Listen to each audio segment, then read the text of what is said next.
ಆರಾಧನಾ ಸಮಯ.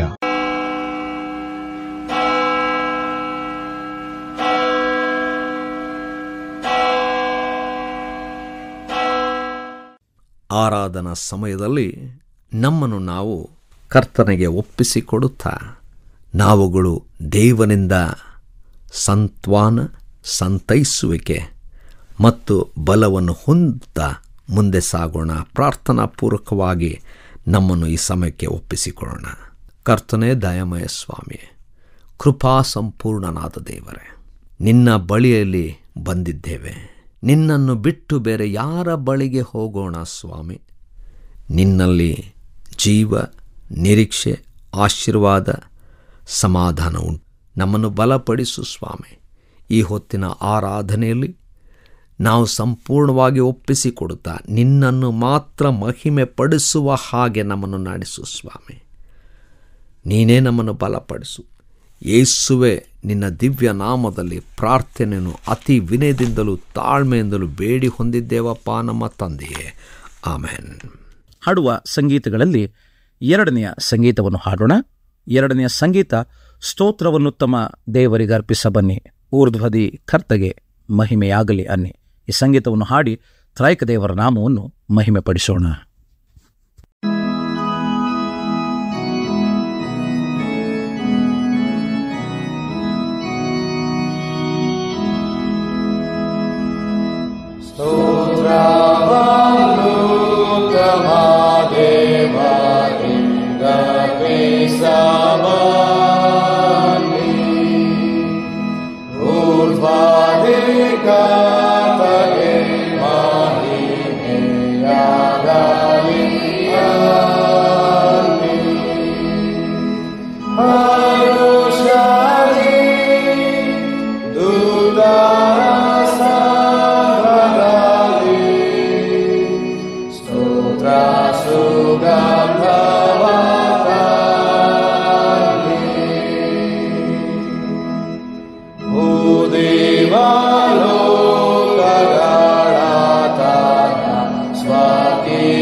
ನಮ್ಮ ತಪ್ಪು ಅಪರಾಧಗಳನ್ನು ಆರಿಕೆ ಮಾಡೋಣ.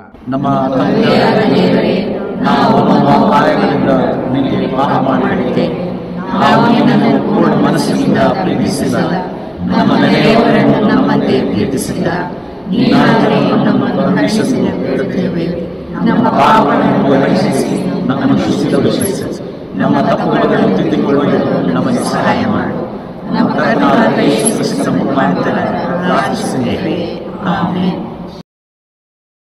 ತಮ್ಮ ದ್ರೋಹಾಪರಾಧಗಳನ್ನು ಅರಿಕೆ ಮಾಡಿದವರಿಗೆ ದೇವರ ಶುಭವಾಕ್ಯವು ಇಂತಿದೆ: ಸರ್ವಶಕ್ತನಾದ ಮಹಾಕರುಣೆಯುಳ್ಳ ಕರ್ತನು ನಮ್ಮ ಪಾಪಗಳನ್ನೆಲ್ಲ ಕ್ಷಮಿಸಿ ಪರಿಹರಿಸಿ ಬಾಳನ್ನು ತಿದ್ದಿಕೊಳ್ಳುವುದಕ್ಕೆ ಸಮಯವನ್ನೂ ಪವಿತ್ರಾತ್ಮನಿಂದಾಗುವ ಸುಪ್ರೇರಣೆಯನ್ನೂ ಆದರಣೆಯನ್ನು ನಮಗೆ ದಯಪಾಲಿಸಲಿ. ಆಮೆನ್. 95ನೆಯ ಜ್ಞಾನ ಕೀರ್ತನೆ ಮಾನವರನ್ನು ಬೋಧಿಸೆ ದೈವ ಜ್ಞಾನದ ವೇದವಿದು. ಈ ಜ್ಞಾನ ಕೀರ್ತನೆಯ 3ನೇ ಚರಣವನ್ನು ಮಾತ್ರ ಹಾಡೋಣ.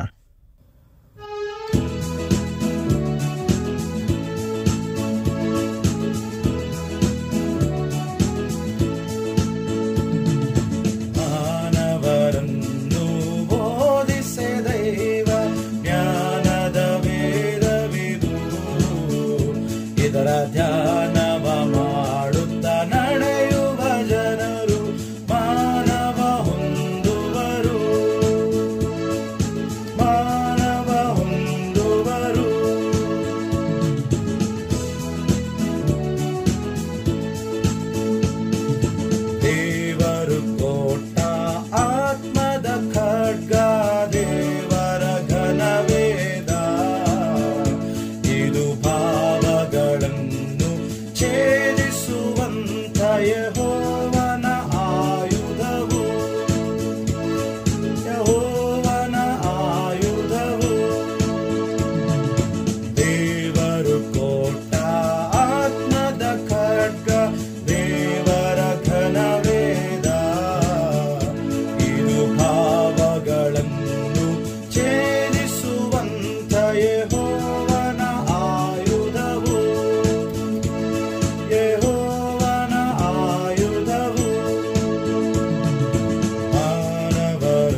ಕರ್ತನಲ್ಲಿ ಪ್ರಿಯರೇ, ಈ ಹೊತ್ತು ನಮ್ಮ ವಾಕ್ಯ ಧ್ಯಾನಕ್ಕೋಸ್ಕರವಾಗಿ ನೇಮಕವಾಗಿರ್ತಕ್ಕಂಥ ವೇದ ಭಾಗವು ಏನಂತಂದರೆ, ಯೆಶಾಯನ ಪ್ರವಾದನ ಗ್ರಂಥ 37ನೇ ಅಧ್ಯಾಯದ ಮೊದಲು 4 ವಚನಗಳು.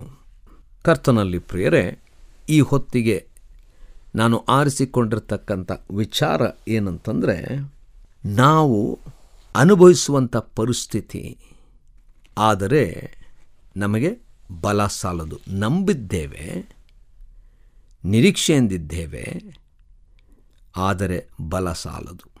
ಈ ಒಂದು ವಿಚಾರ ನಾನು ನೋಡುವಾಗ ಹಿಜ್ಕೀಯನು ಮತ್ತು ತನ್ನ ಜನರು ಅನುಭವಿಸುವಂಥ ಪರಿಸ್ಥಿತಿ, ಅರಸನಾದಂಥ ಸೆನಹೇರೀಬನು ಇವರ ಮೇಲೆ ಬಂದಿದ್ದಾನೆ. ಅವರಿಗಿರ್ತಕ್ಕಂಥ ಒಂದು ನಂಬಿಕೆಯನ್ನೇ ಅವನು ಕುಂದು ಹೋಗುವಂತೆ ಮಾಡಿದ್ದಾನೆ. ರಾಬ್ಷಾಕೆ ಎಂಬುವಂಥ ಅಧಿಕಾರಿಯು ಬಂದು ಆ ಜನರಿಗೆ ಹೇಳ್ತಾನೆ, ನೀವು ನಂಬುವಂಥ ದೇವರನ್ನು ನಂಬುವಂಥದ್ದು ಅಗತ್ಯವೇ ಇಲ್ಲ, ನೀವು ನಂಬಿರ್ತಕ್ಕಂಥ ಅರಸನ ಬಲವನ್ನು ನಂಬುವಂಥದ್ದು ಅಗತ್ಯವಿಲ್ಲ. ಯಾಕಂದರೆ ನಮ್ಮ ಅರಸನಾಗಿರುವಂಥ ಬಲ, ಇರುವಂಥ ಶಕ್ತಿ, ಪರಾಕ್ರಮ ನಿಮ್ಮ ಅರಸನಿಗೆ ಇಲ್ಲ, ಖಂಡಿತವಾಗಿ ಸೋತು ಹೋಗುತ್ತೀರಿ ಎಂಬುದಾಗಿ ಹೇಳುವಂಥ ಸಮಯ. ಆದರೆ ಇಲ್ಲಿ ನಾವು ನೋಡುವಂಥ ಸ್ಥಿತಿ ಏನಂತಂದರೆ, ಈ ಪರಿಸ್ಥಿತಿಯನ್ನು ಜನರು ಭಾಳ ಹೆದರಿ ನೋಡ್ತಾ ಇದ್ದಾರೆ. ಹಿಜ್ಕೀಯನಿಗೆ ಈ ಮಾತು ತಿಳಿದು ಬರುತ್ತೆ. ಹಿಜ್ಕೀಯನು ಕೂಡ ದೇವರ ಮುಂದೆ ಬರುವಂಥ ಸ್ಥಿತಿಗೆ, ಅಂದರೆ ಏನೂ ಇಲ್ಲದವನಾಗಿ ನಿಂತಿದ್ದಾನೆ, ಸೋಲುವಂಥದ್ದು ಖಂಡಿತವಾದಂಥ ಪರಿಸ್ಥಿತಿ. ಆದರೆ ಹಿಜ್ಕೀಯನ ನಂಬಿಕೆ ಏನಂದರೆ, ದೇವರು ನಮ್ಮನ್ನು ನಡೆಸ್ತಾನೆ ಎಂಬುದಾಗಿ. ಅದಕ್ಕೆ ತನ್ನ ಜನರನ್ನು ಯೆಶಾಯನ ಕಡೆಗೆ ಕಳಿಸ್ತಾನೆ. ಕಳಿಸುವಾಗ ಈ ಅದ್ಭುತವಾದಂಥ ಮಾತನ್ನು ಹೇಳಿ ಕಳಿಸ್ತಾನೆ. ಅವರು ಅದರಂತೆಯೇ ಯೆಶಾಯನ ಬಳಿಯಲ್ಲಿ 3ನೇ ವಚನ, 37ನೇ ಅಧ್ಯಾಯದ ಯೆಶಾಯನ ಪ್ರವಾದನ ಗ್ರಂಥನೆ 37ನೇ ಅಧ್ಯಾಯ 3ನೇ ವಚನ, ಈ ದಿವಸದಲ್ಲಿ ನಮಗೆ ಮಹಾ ಕಷ್ಟವೂ ಶಿಕ್ಷೆಯೂ ನಿಂದೆಯೂ ಸಂಭವಿಸುತ್ತಿರುತ್ತದೆ. ಹೆರಿಗೆಯ ಕಾಲ ಬಂದದೆ, ಆದರೆ ಹೆರುವುದಕ್ಕೆ ಬಲ ಸಾಲದು. ಎಂಥ ಮಾತನ್ನು ನಾವಿಲ್ಲಿ ನೋಡ್ತೀವಿ. ಹೆರಿಗೆಯ ಕಾಲ ಬಂದಿದೆ, ಆದರೆ ಹೆರುವುದಕ್ಕೆ ಬಲ ಸಾಲದು. ಇದು ಹಿಜ್ಕೀಯನು ಯೆಶಾಯನಿಗೆ ಹೇಳಿ ಕಳಿಸುವಂಥ ಮಾತು. ಹೆರಿಗೆಯ ಕಾಲ ಅಂದರೆ ನಮಗೆ ಬರಬೇಕಾದಂಥ ಆಶೀರ್ವಾದ, ನಮಗೆ ಬರ್ತಕ್ಕಂಥ ಆ ಒಂದು ಸ್ಥಾನಮಾನಗಳು ಬರುವಂಥ ಸ್ಥಿತಿ ಇದೆ. ಅಲ್ಲಿವರೆಗೂ ಬಂದಿದ್ದೇವೆ, ಆದರೆ ಅದನ್ನು ಅನುಭವಿಸಲಿಕ್ಕೆ ನಮಗೆ ಸಾಧ್ಯವಾಗ್ತಾ ಇಲ್ಲ. ಅಲ್ಲಿವರೆಗೂ ನಾವು ಸೇರುವುದಕ್ಕೆ ನಮಗೆ ಶಕ್ತಿ ಸಾಲದು. ಕರ್ತನಲ್ಲಿ ಪ್ರಿಯರೇ, ಇದು ನಮ್ಮ ಜೀವನದ ಅನೇಕ ಸಂದರ್ಭಗಳು. ನಾವು ಯಾವುದೋ ಕೆಲಸ ಸಿಗಬೇಕು, ನಮ್ಮ ಕುಟುಂಬಗಳಲ್ಲಿ ಸಮಾಧಾನ ಆಗಬೇಕು, ನಮಗೆ ಎಷ್ಟೊಂದು ದೊಡ್ಡ ಆಶೀರ್ವಾದ ಬರಬೇಕು, ಅಲ್ಲಿವರೆಗೂ ನಾವು ಹೇಗೋ ಕಾದು ಬಂದಿದ್ದೇವೆ. ಆದರೆ ಇನ್ನೇನು ಸೇರಬೇಕು, ಆದರೆ ನಮಗೆ ಬಲ ಸಾಲ್ತಾ ಇಲ್ಲ. ಇನ್ನೊಂದು ಹೆಜ್ಜೆ ಇಡಬೇಕು, ಆಗ್ತಾ ಇಲ್ಲ. ಇನ್ನು ಸ್ವಲ್ಪ ಮುಂದೆ ಹೋಗಬೇಕು, ಸಾಗಲಿಕ್ಕೆ ಆಗ್ತಾ ಇಲ್ಲ. ನನ್ನಲ್ಲಿ ಬಲ ಸಾಲದು. ಇದು ಹಿಜ್ಕೀಯನ ನೋವಿನ ಮಾತು. ದೇವರಲ್ಲಿ ಭರವಸೆ ಇದೆ, ದೇವರಲ್ಲಿ ನಿರೀಕ್ಷೆ ಇದೆ, ಆದರೆ ನನಗೆ ಆ ಸ್ಥಿತಿವರೆಗೂ ನಡೀಲಿಕ್ಕೆ ಸಾಧ್ಯ ಇಲ್ಲ. ಎಷ್ಟು ವರ್ಷ ಕಾದಿದ್ದೇವೆ, ಇನ್ನು ಕೆಲವು ದಿವಸಗಳ ಕಾಯಲಿಕ್ಕೆ ಅಸಾಧ್ಯವಾಗ್ತದೆ.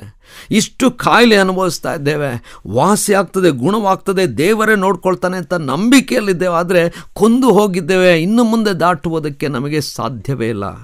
ಕರ್ತನಲ್ಲಿ ಪ್ರಿಯರೇ, ಎಷ್ಟು ಅದ್ಭುತವಾದಂಥ ಮಾತು ಹಿಜ್ಕೀಯನು ಹೇಳ್ತಾ ಇದ್ದಾನೆ.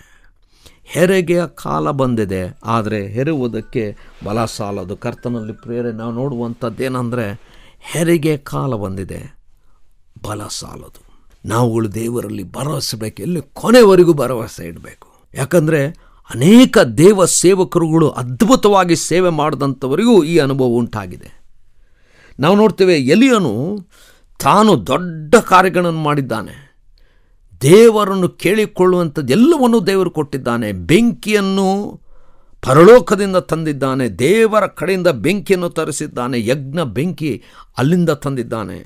ಮಳೆಯನ್ನು ನಿಲ್ಲಿಸುವಂಥ ಆ ಶಕ್ತಿ ಅವನಿಗಿದೆ, ಮಳೆಯನ್ನು ತಿರುಗಿ ಬರಮಾಡುವಂಥ ಶಕ್ತಿ ಎಲ್ಲಿನಿಗಿತ್ತು. ಆದರೆ ಅವನು ಒಬ್ಬ ಸ್ತ್ರೀ ಹೇಳಿದಂಥ ಮಾತು, ಅದಕ್ಕೆ ಹೆದರಿ ಓಡಿ ಹೋಗಿ ಅಲ್ಲಿ ಮರದಡಿಯಲ್ಲಿ ಮಲಗುತ್ತಾ, ಇನ್ನೂ ನನಗೆ ಜೀವಿಸಲಿಕ್ಕೆ ಇಷ್ಟವಿಲ್ಲ, ನಾನು ನನ್ನನ್ನು ಮರಣಕ್ಕೆ ಒಪ್ಪಿಸಿಕೊಡ್ತೇನೆ, ನಾನು ಸಾಯಬೇಕೆಂಬುದಾಗಿ ಪ್ರಾರ್ಥನೆ ಮಾಡ್ತಾನೆ. ಕರ್ತನಲ್ಲಿ ಪ್ರಿಯರೇ, ಇಂಥ ದೊಡ್ಡ ಸೇವಕನಿಗೂ ಒಂದು ಹೋರಾಟ. ಇನ್ನೂ ಎಷ್ಟು ಓಡುತ್ತೇನೆ, ಎಷ್ಟು ನಾನು ಇಲ್ಲಿಂದ ಹೋಗಬೇಕು, ಯಾವ ರೀತಿಯಲ್ಲಿ ತಪ್ಪಿಸಿಕೊಳ್ಳಬೇಕು. ಆ ಒಂದು ಸಮಯ ನೋಡ್ತೇವೆ, ದೇವರು ತನ್ನ ದೂತನನ್ನು ಕಳಿಸಿ ಬಲಪಡಿಸಿದನು. ದೇವರು ತನ್ನ ದೂತನನ್ನು ಕಳುಹಿಸಿ ಅವನಿಗೆ ಹೇಳ್ತಾನೆ, ರೊಟ್ಟಿದೆ, ನೀರಿದೆ, ತಿನ್ನು ಕುಡಿ, ಇನ್ನೂ 40 ದಿವಸಗಳ ಪಯಣ ನಿನಗಿದೆ. ಕರ್ತನಲ್ಲಿ ಪ್ರಿಯರೇ, ಈ ಪರಿಸ್ಥಿತಿ ನಮಗೆ ಬರ್ತದೆ. ಹೆರಿಗೆ ಸಮಯ ಬಂದಿದೆ, ಆದರೆ ಹೆರುವುದಕ್ಕೆ ಬಲ ಸಾಲದು. ಆದರೆ ಬಲ ಕೊಡುವಂಥವನು ದೇವರು ನಮಗಿದ್ದಾನೆ. ಅಷ್ಟು ಮಾತ್ರ ಅಲ್ಲ, ಎಸ್ತೇರಳನ್ನು ನಾವು ನೋಡ್ತೇವೆ. ಆಕೆ ಕೂಡ ಅರಮನೆಯಲ್ಲಿದ್ದರೂ ಕೂಡ ಆಕೆ ನಾನೇನು ಮಾಡಲಿಕ್ಕೆ ಸಾಧ್ಯವಿಲ್ಲವಲ್ಲ ಎಂಬಂಥ ಪರಿಸ್ಥಿತಿಯಲ್ಲಿರ್ತಾಳೆ. ನಾನು ಹೇಗೆ ಮಾಡಬಲ್ಲೆ? ಅರಸನ ಮುಂದೆ ಹೋಗಲಿಕ್ಕೆ ಸಾಧ್ಯ ಇಲ್ಲ, ಹೋದರೆ ಮರಣ. ಆದರೆ ಮೊರ್ದೆಕಾಯಿ ಹೇಳ್ತಾನೇನೆಂದರೆ, ನೀನು ಒಂದು ವೇಳೆ ಈ ಸ್ಥಿತಿಯಲ್ಲಿ ಇರುವಂಥದ್ದು ಈ ದಿವಸಕ್ಕೆ, ಈ ಕಾರ್ಯಕ್ಕೆ ಇರಬಹುದು. ಆದರೂ ನೀನು ಮಾಡದಿದ್ದರೆ ದೇವರು ಬೇರೊಬ್ಬನನ್ನು ಎಬ್ಬಿಸಲಿಕ್ಕಿದ್ದಾನೆ. ಈ ಮಾತು ಆಕೆಯನ್ನು ಬದಲಾಯಿಸಿ ಅರಸನ ಮುಂದೆ ಹೋದಳು, ತನ್ನ ಜನರನ್ನು ಉಳಿಸಿಕೊಂಡಳು. ಕರ್ತನಲ್ಲಿ ಪ್ರಿಯರೇ, ಪರಿಸ್ಥಿತಿ ನೋಡುವಾಗ ನಾವು ಇನ್ನೂ ಒಂದು ಹೆಜ್ಜೆ ಇಡಲಿಕ್ಕೆ ಅಸಾಧ್ಯವಾದಂಥ ಪರಿಸ್ಥಿತಿ. ಆದರೆ ದೇವರು ನಮಗೆ ಬಲವನ್ನು ಕೊಡ್ತಾನೆ. ಗಿದ್ಯೋನನ್ನು ನೋಡುವಾಗ ಓಡಿ ಹೋಗಿ ಅಡಗಿಕೊಂಡಿದ್ದಂಥ ಗಿದ್ಯೋನನನ್ನು ದೇವರು ಕರೆದು ತನ್ನ ಜನರನ್ನು ಉಳಿಸುವಂತೆ, ಅವರಿಗೆ ವಿರೋಧವಾಗಿರ್ತಕ್ಕಂಥ ಜನರನ್ನು ಸೋಲಿಸುವಂತೆ, ತನ್ನ ಜನರಿಗೋಸ್ಕರವಾಗಿ ಗೆಲುವನ್ನು ಕೊಡುವಂತೆ ನಾಯಕನಾಗಿ ದೇವರು ನೇಮಿಸಿದನು. ಕರ್ತನಲ್ಲಿ ಪ್ರಿಯರೇ, ಇಂಥ ಅದ್ಭುತವಾದಂಥ ಕಾರ್ಯ ದೇವ ಜನರ ಮೂಲಕವಾಗಿ ದೇವರು ಮಾಡ್ತಾ ಇದ್ದಾನೆ. ನಮ್ಮ ಜೀವನದಲ್ಲೂ ನಾವು ನೋಡ್ತೇವೆ. ನಾವು ನೋಡುವಂಥದ್ದೇನೆಂದರೆ ಬಲಹೀನತೆಗಳು. ಅನೇಕ ಪರಿಸ್ಥಿತಿಯ ಒತ್ತಡಗಳಲ್ಲಿ ಬಲಹೀನರಾಗುತ್ತೇವೆ. ಪೌಲನು ಹೇಳ್ತಾನೆ, ನಾನು ಮಾಡಬೇಕಾದದ್ದನ್ನು ಮಾಡದೇ ಹೋಗಿದ್ದೇನೆ, ಮಾಡಬಾರದನ್ನೇ ಮಾಡುತ್ತಾ ಇದ್ದೇನೆ. ದೇಹದಲ್ಲಿ ಬಲ ಸಾಲದು. ಕರ್ತನಲ್ಲಿ ಪ್ರಿಯರೇ, ದೈಹಿಕವಾಗಿ ಬಲಗುಂದುತ್ತೇವೆ, ಆದರೆ ದೇವರು ನಮ್ಮಲ್ಲಿ ಬಲ ತುಂಬಿಸ್ತಾನೆ. ಈ ಒಂದು ಮಾತು ಪದೇ ಪದೇ ನಮ್ಮ ನೆನಪಿನಲ್ಲಿರಲಿ. ಹೆರಿಗೆಯ ಸಮಯ ಬಂದಿದೆ, ಆದರೆ ಹೆರುವುದಕ್ಕೆ ನಮಗೆ ಶಕ್ತಿ ಸಾಲದು.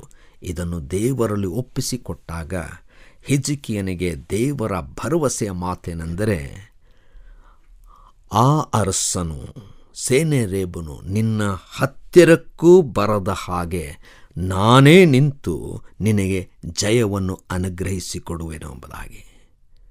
ಯಾವಾಗ ನಾವು ನಮ್ಮ ಬಲಹೀನತೆಯನ್ನು ದೇವರಿಗೆ ಒಪ್ಪಿಸಿಕೊಟ್ಟು ನಿರೀಕ್ಷೆಯಲ್ಲಿದ್ದೇವೆ, ನಿನ್ನ ಬಲದಲ್ಲಿ ನಂಬಿಕೆ ಇದೆ ಎಂಬುದಾಗಿ ಹೇಳುತ್ತೇವೋ, ಆಗ ದೇವರು ಅದ್ಭುತವಾಗಿ ಕಾರ್ಯ ನಡೆಸ್ತಾನೆ. ಬಲಹೀನವಾದಂಥ ಸಮಯದಲ್ಲಿ ಬಲ ತುಂಬಿಸ್ತಾನೆ, ಪ್ರಾರ್ಥನೆಗೆ ಉತ್ತರ ಕೊಡುತ್ತಾನೆ, ಜಯವನ್ನು ಕೊಡುತ್ತಾನೆ. ದೇವರು ತಾನೇ ಈ ವಾಕ್ಯದಿಂದ ನಮ್ಮನ್ನು ಬಲಪಡಿಸಲಿ. ಆತನ ಕಾರ್ಯವು ಶ್ರೇಷ್ಠವಾದದ್ದು. ಆತನ ಕಾರ್ಯವು ಇಡೀ ಲೋಕ ನೋಡಿ ಅದನ್ನು ಬೆರಗಾಗುವಂಥ ರೀತಿಯಲ್ಲಿ ಕಾರ್ಯಗಳನ್ನು ದೇವರು ಮಾಡ್ತಾನೆ. ನಾವು ಬಲಹೀನವಾದಾಗ ದೇವರು ಮುಂದೆ ಬರೋಣ, ದೇವರಿಂದ ಬಲ ಹೊಂದೋಣ, ಸಾಕ್ಷಿಯಾಗಿ ನಿಲ್ಲೋಣ. ದೇವರು ತಾನೇ ಈ ವಾಕ್ಯವನ್ನು ಆಶೀರ್ವದಿಸಲಿ. ಆಮೆನ್. ಅವಿಶ್ವಾಸವನ್ನು ಅರಿಕೆ ಮಾಡೋಣ. ಪರಲೋಕ ಪ್ರೇಮಿಸಿದ ಸರ್ವಶಕ್ತನಾಗಿರುವ ತಂದೆಯ ದೇವರನ್ನು ಲಭ್ಯತೆಯೇ ಆತನ ಏಕಕುಮಾರನಾಗಿರುವ ನಮ್ಮ ಪ್ರಭುವಾದ ಯೇಸು ಕ್ರಿಸ್ತನನ್ನು ನಂಬುತ್ತೀವಿ. ಈತನು ಪರಿಶುದ್ಧಾತ್ಮನಿಂದ ಕನ್ಯಾಮರಿಯಳಾದ ಹೊರಗೆ ದರ್ಶಿಸಲ್ಪಟ್ಟು ಆಕೆಗೆ ಹುಟ್ಟಿ ಪಂಚಕನಾಥನ ಆದಿವಾರದಲ್ಲಿ ಶ್ರಮೆ ಹೊಂದಿ ಶಿಲುಬೆಗೆ ತಿಳಿಯಲ್ಪಟ್ಟು ಸತ್ತು ಹೊರಮೆಹೊರಟರು. ಆತನ ನಿಲುಗಿ ಅವರಿಗೆ ಕ್ರಿಸ್ತನ ಸತ್ಯದಿಂದ ಎದ್ದು ಲೋಕಕ್ಕೆ ಏರಿ ಹೋಗಿ ಸತ್ಯನಾಯಕನ ಪಂಚದೇಶ್ವರ ನಮ್ಮ ಶಿಲುಬೆಗೆ ಕಾಯ್ದುಕೊಂಡು ಇದ್ದಾರೆ. ಈತನು ಆಗಿಂದ ಬಂದಿರು ಬಾಯ್ಕಿರುವವರೆಗೂ ಸತ್ತವರೆಗೂ ನಾನು ಪ್ರವೇಶನಾತ್ಮನ್ನು ನಂಬುತ್ತಿದ್ದಾನೆ. ಒಂದೇ ವರ್ಷದ ಕ್ರೈಸ್ತ ಸಂಘೆಯು ಆತ್ಮಯ ನೀತಿತೆಯು ಆತ್ಮಯ ದೇಹದ ಮೃತಾನ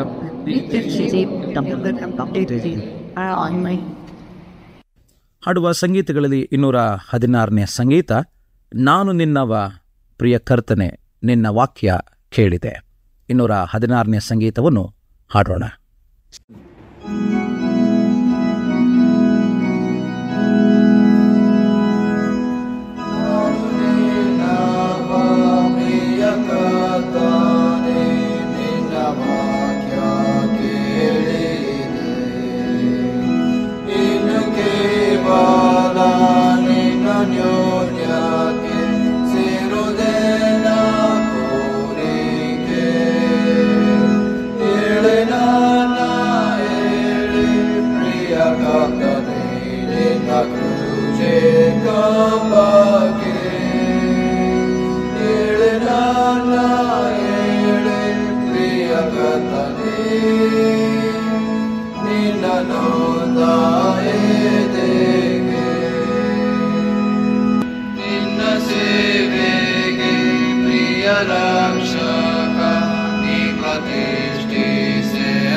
ಕರ್ತನ ಪ್ರಾರ್ಥನೆಯನ್ನು ಅರಿಕೆ ಮಾಡೋಣ.